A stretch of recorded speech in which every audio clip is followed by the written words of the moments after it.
गांव का नाम था बेलापुर। दिन में साधारण, लेकिन रात होते ही अजीब तरह की आवाजें सुनाई देने लगती। गौरव बचपन से ही सुनता आया था। पीपल वाले रास्ते पर अंधेरा होने के बाद मत जाना। हर बार माँ यही कहती थी, पर कार्ड नहीं बताती थी। गौरव हंस देता था, माँ भी ना, पुराने जमाने की बातें।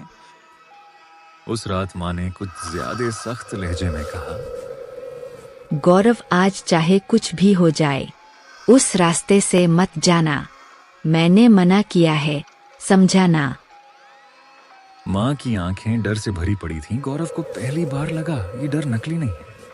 रात 9:40 पर दोस्त विशाल का फोन आया।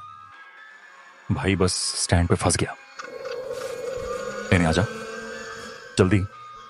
गौरव जानता था लंबा रास्ता सुरक्षित है, लेकिन छोटा रास्ता वही पीपल वाला था।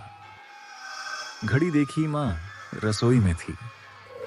गौरव ने खुद से कहा, सिर्फ 5 मिनट, कुछ नहीं होगा। उसने बाइक स्टार्ट की और वही रास्ता चुन लिया।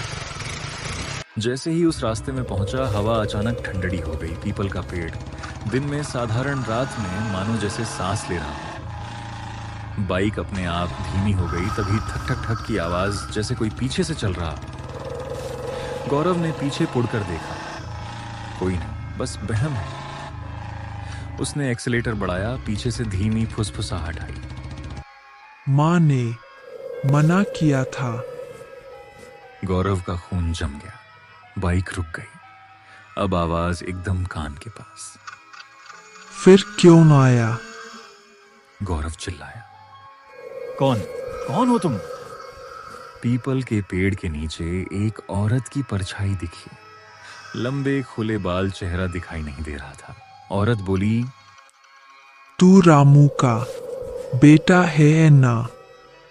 गौरव के पिता रामू, जो 15 साल पहले इसी रास्ते पर मरे थे। गौरव कांपने लगा।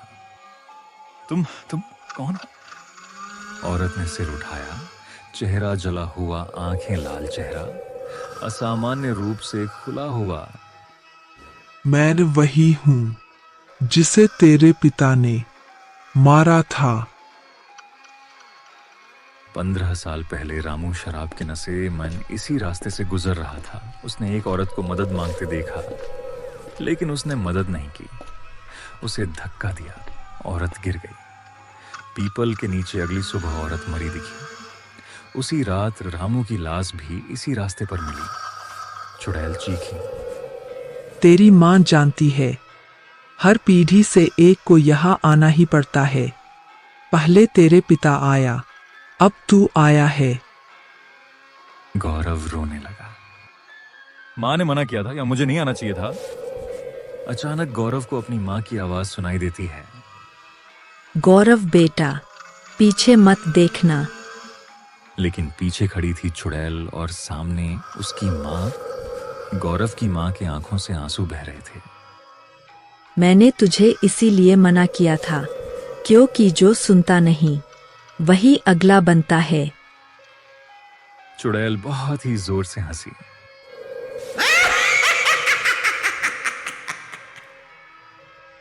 माँ बचा नहीं सकती, सिर्फ चेतावनी दे सकती है। पीपल की जड़ें जमीन से निकलकर गौरव के पैरों को जकड़ने लगती है। गौरव चीखा, माँ मुझे बचाओ। सुबह गांव वाले आपस में बातें कर रहे थे।